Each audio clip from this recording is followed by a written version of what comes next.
how incredibly lonely it can feel to look around and see people you used to admire and respect cave and show up in Saudi Arabia to take a check and abandon even the most basic principles they always claim to hold. I want to be clear that I believe that Saudis, like the rest of us, deserve to be entertained, whether it's via sporting events, concerts, or movies. But what is objectionable is when people help soften this regime's reputation around the world. I'm never going to accept that. You're never going to see me laundering the image of the Crown Prince. When someone calls us critics, they make it seem like what we're fighting against and fighting for, the end of oppression and a demand for fundamental human rights and freedoms, is a matter of opinion. It is not. The crimes we talk about, whether under MBS, David Miscavige, or any other dictator, are matters of fact. The rights we demand should be considered essential and universal, not extraordinary and unusual.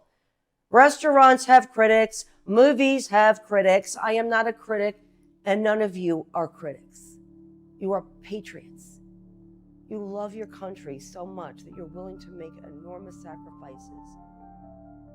The launch of the Riyadh Comedy Festival in 2025 has ignited an unexpected storm of criticism, much of it centered on the moral and political implications of performing in Saudi Arabia. The country has long been condemned for its human rights abuses, restrictions on women, suppression of dissent, persecution of journalists and activists, and the enduring shadow of the Jamal Khashoggi assassination. For critics, inviting top comedians to Riyadh is not simply about laughs, it is a calculated attempt at culture washing, rebranding the kingdom's international image through entertainment. One of the loudest voices pushing back has been actress Leah Remini, known for her escape from Scientology and her outspoken willingness to call out hypocrisy. She argues that celebrities who accept Saudi Arabia's lucrative offers are selling out their principles for money, turning a blind eye to a regime that imprisons dissidents, censors speech, and relies on U.S. protection while continuing practices widely condemned around the world. In 2022, when I tweeted a thread about Salma, the Saudi student and mother who is serving 27 years in prison for tweets and retweets about human rights, I was shocked when I learned how little support and advocacy Saudis have in the world when compared to the wealth and power the Saudi royal family has.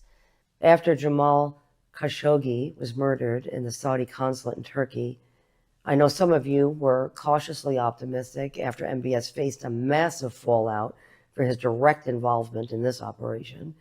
It must have been surreal to watch major corporations, celebrities, and governments thoroughly condemn him and step away from doing business with him, as they should.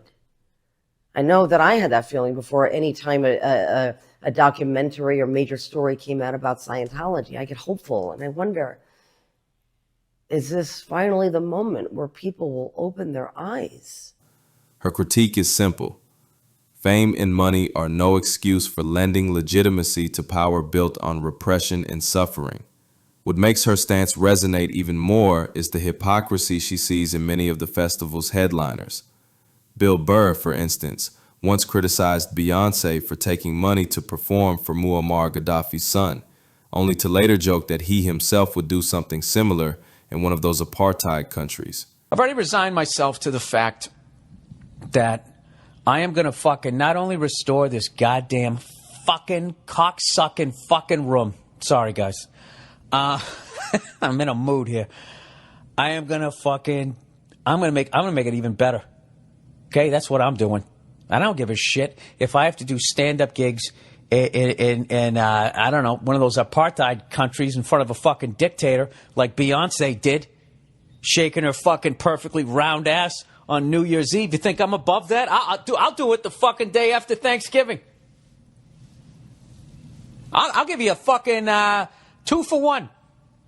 Easter and Flag Day. You can have me in a Hawaiian shirt in whatever fucking compound you're living in to keep the people from storming the damn thing because you made a deal with the CIA and you gave away the fucking oil, didn't you? I'll come down there, I'll do my act in your fucking foyer. Now, he is booked in Riyadh. The contradiction is glaring. The same comedian who positions himself as a truth teller, willing to call out the powerful, is cashing in by appearing at an event that directly serves the interest of a repressive state. Andrew Schulz presents a similar case. He previously roasted Saudi Arabia, saying the kingdom only exists because the United States props it up with weapons, money, and political protection. And Saudi Arabia exists because we allow them to exist. Like, don't get it fucking twisted. Like, you're there to give us fucking gas, bitch. Do you know what I mean? Like, so if we say turn that shit on, if we say turn that fucking shit on, no, because that shit got me tight. It's like we giving them fucking weapons, we giving them support. The only reason they exist is because we protect them so that they can't exist. And then we're out here going, yo, we might need you to, what is it called? What is it called again? Gas. Increased production of gas. Increased production of gas because we're hurting over here. And the only reason that you haven't been invaded by every one of your fucking neighbors is because we make sure you're not invaded by every one of your fucking neighbors. Yeah. And you're not going to print any more gas? I'm tired of increased production? I'm tired Come on now, yo. I think I'm tired of America. That shit got me tight.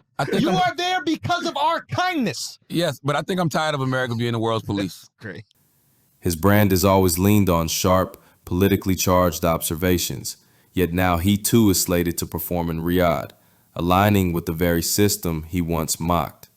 For fans who admired his fearless commentary, the turn feels like a betrayal of his own words. Kevin Hart, another major draw, performed at the festival as well. His participation did not generate the same headlines as Burr or Schulz, but it still underscores the broader issue.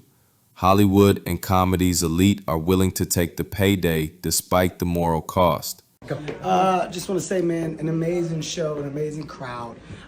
More importantly, just amazing people. Thank you guys for allowing me to come, hosting me at the highest level, of course. But get used to me, because you're stuck with me now. So, Your Majesty, Your Highness, me, you, friends, you, here, next time, handshakes in person, no video, hugs, all the cool stuff. See that? That's how you know when I'm happy.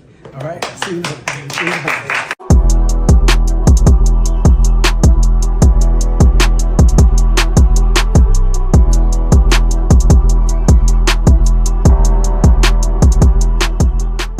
Perhaps the most jarring name on the lineup, however, is Pete Davidson.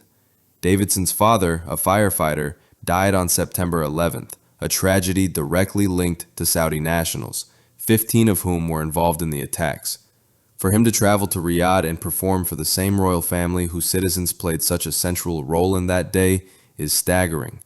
Critics argue that no amount of money should outweigh that history, and that his participation feels almost surreal given his personal story. If anyone might be expected to reject Saudi money on principle, it would be Davidson. You know, I've been getting a little bit of flack just because, like, my dad died 9/11, so they're like, how could you possibly go there? I just, I get the routing and then I see the number and I go, I'll go. Leah Remini's outrage, then, is not without grounding. The comedians involved are not just entertainers. They are cultural figures who built careers on blunt honesty, social critique, or personal authenticity. To see them self-censor under Saudi contracts and lend legitimacy to an authoritarian state raises the question of what those values were ever worth. For Burr, Schulz, Hart, Davidson, and others, the financial reward comes at the expense of their reputations as fearless or principled artists. The counter-argument exists, of course. Some claim that performing in restrictive countries can broaden horizons, introduce new voices, or subtly push boundaries. Others point out that entertainers need to work, and money is money. Yet these defenses feel hollow when stacked against the reality of repression, censorship, and the festival's clear role in Saudi Arabia's global rebranding campaign. Welcome to the World Championships of Try Not to React. First to 50 wins. Wow, this is beautiful. They literally have everything. So tense. Boys to KSI. Round 2. Try not to break at Boulevard City. Oh, I thought you were meant to be quick! No, ain't no way, I'm out. Try not to fumble at B-Slam.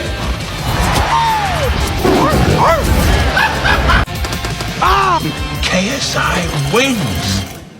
You think you can do better? Now it's your turn. Our turn? Whoa! 7 years in the chat! Oh my! Going to Riyadh season!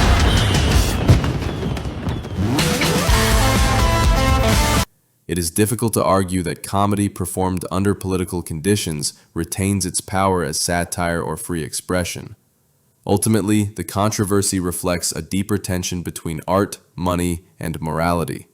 Leah Remini's criticisms shine a spotlight on hypocrisy, but more importantly, they raise a question every celebrity must confront. When does cashing the check mean selling your soul?